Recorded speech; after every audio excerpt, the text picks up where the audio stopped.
¿cómo están? Bienvenidos a mi podcast Más Allá del Código, donde no tenemos códigos. El día de hoy vamos a debatir un tema muy importante y muy crucial aquí con mis queridos colegas, los invitados de este gran día. Le paso la voz a Ariana para que pueda presentarse de manera correcta. Muchas gracias por tu invitación, Celeste. Bueno, yo soy una abogada especializada también en Derecho Civil y me llama mucho la atención el tema que vamos a tratar el día de hoy. Le paso a mi colega. Muchas gracias de antemano la invitación a este podcast, que me parece muy interesante el tema que se va a debatir hoy. Mi nombre es Maribel Carpio Ramos, soy abogada civilista y le paso la voz a mi compañera. Ok, mi nombre es Miriam Núñez, soy abogada especialista en la materia civil y agradezco la invitación de mi colega Celeste para participar en este gran debate. Bueno, mi nombre es Franco García Belisario y agradezco la invitación a nuestra colega al que hicimos podcast para ver un tema tan controversial e interesante como este. Soy abogada especialista también en la materia civil. Y bueno, vale recalcar que yo soy la abogada Celeste López y bueno, vamos a dar inicio a este gran debate. Bienvenidos a este debate jurídico. Hoy vamos a analizar la casación número 1544 del 2017 emitada por la Sala Civil Permanente de la Corte Suprema de Justicia de la República el 26 de junio del 2018 en materia de ineficacia de acto jurídico. Nuestras partes son el demandante, el señor Equino López Torres, que es el acreedor que otorgó 3 préstamos de dinero. El demandado es Octavio Pedro Johnson Padilla, que es el deudor, y como codemandada la señorita Nadia Melina Yupanqui Paz, que es sobrina menor de edad del deudor. Adquiriente del inmueble representada por sus padres William Bruno Yupanqui Ordóñez y la señora Úrsula Herminia Paz Padilla. Los hechos es en que en septiembre del 2007 el deudor Octavio Johnson Padilla transfirió mediante compraventa un inmueble ubicado en la avenida Alameda San Lorenzo, número 645, departamento 301, Chorrillos, Lima, a favor de su sobrina menor. Como la escritura pública se elevó en octubre del 2007, ya que en octubre, noviembre y diciembre del 2008, más de un año después, el mismo deudor suscribió 3 contratos de mutuo con el demandante por montos de 3.000, 3.388 y de 2.500 nuevos soles, ofreciendo como garantía este mismo inmueble, ya que no le pertenecía. Cuando en septiembre del 2009 el acreedor intentó embargar el bien de la sobrina, interpuso entonces una demanda solicitando que se declare la ineficiencia del acto jurídico de compraventa y la anulación de la suscripción registral. ¿Cuáles fueron los fallos? Ya que en la primera instancia se declaró como infundada, ya que la compraventa fue anterior a los créditos y no se acreditó con intención fraudulenta previa. En segunda instancia se confirmó la sentencia, ya que tampoco hubo una prueba suficiente de mala fe del tercero adquiriente ni del fraude anticipado. Y ya en la Corte Suprema se declaró infundado el recurso de casación. Precisó el demandante confundió la simulación de acción paulina y que ninguna de las infracciones normativas alegadas fue acreditada. Con este panorama vamos a iniciar el debate técnico y le doy el pase a la doctora Maribel Carpio. Gracias. Aborda el primer tema con el contenido esencial de lo que es la simulación.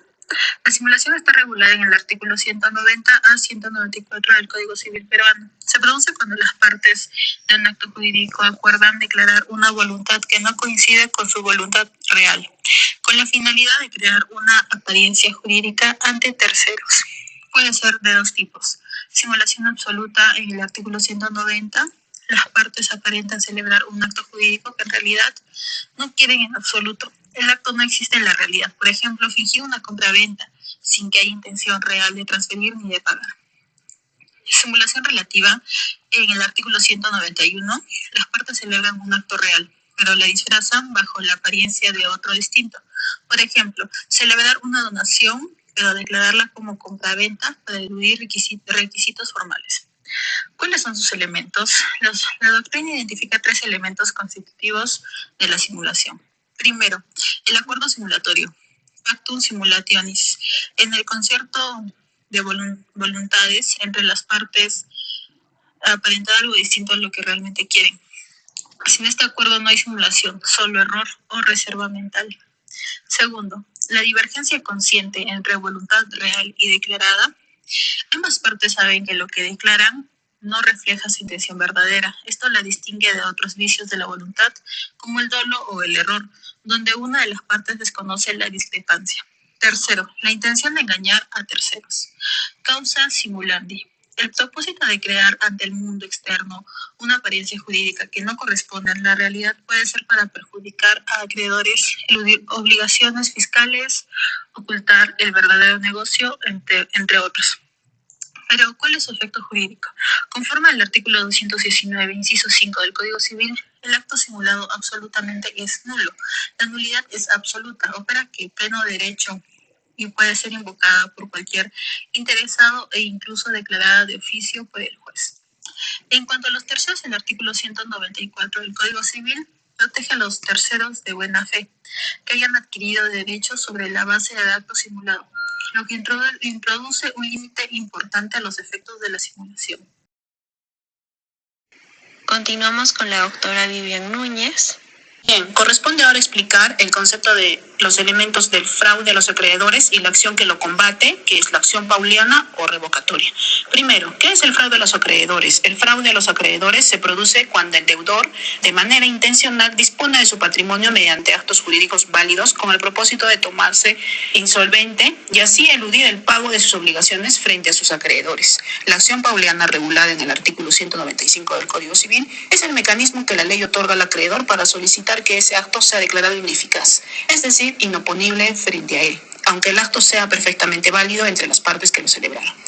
A diferencia de la simulación, en la acción pauliana el acto jurídico sí existe y sí es querido por las partes. El deudor realmente transfirió el bien. El problema no es la validez del acto, sino su efecto perjudicial sobre el acreedor.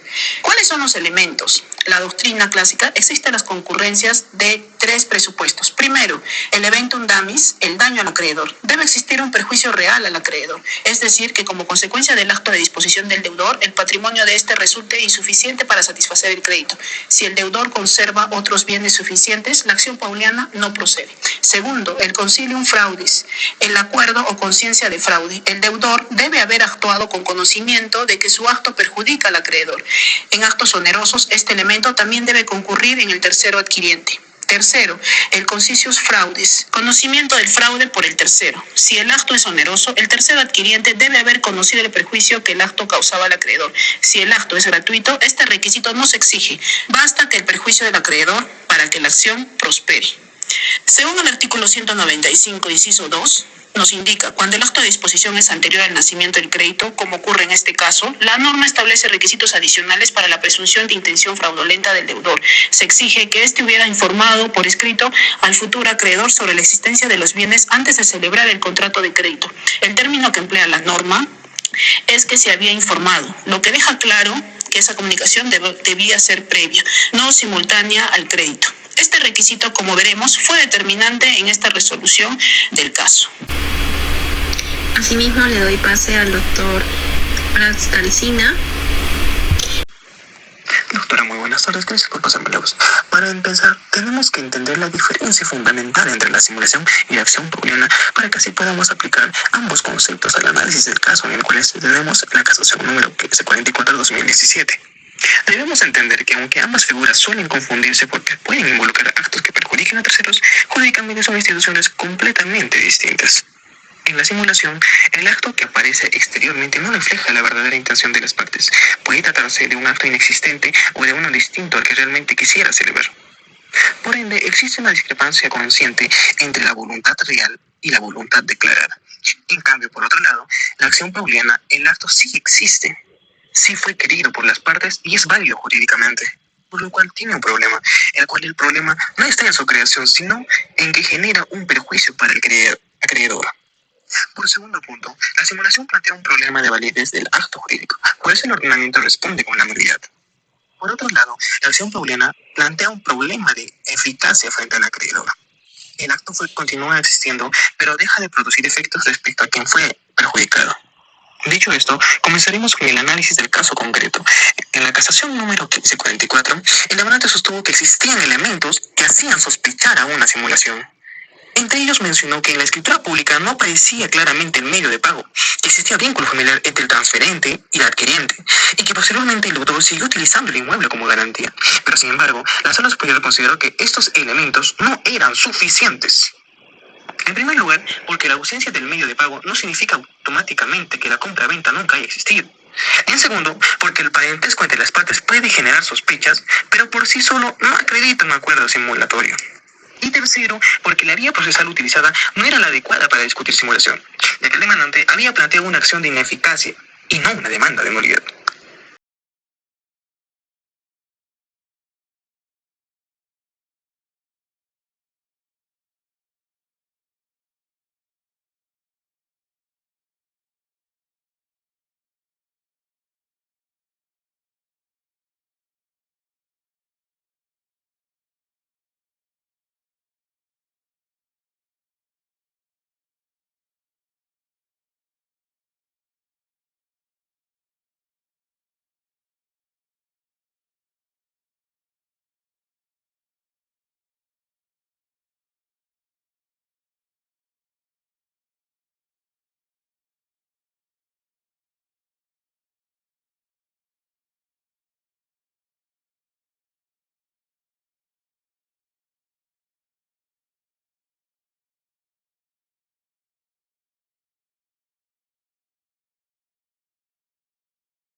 Para finalizar, explicaré por qué es tan importante diferenciar la simulación de la acción pauliana, tanto en la doctrina como en la jurisprudencia. El sustento doctrinal de los principales autores coinciden en que son figuras completamente distintas.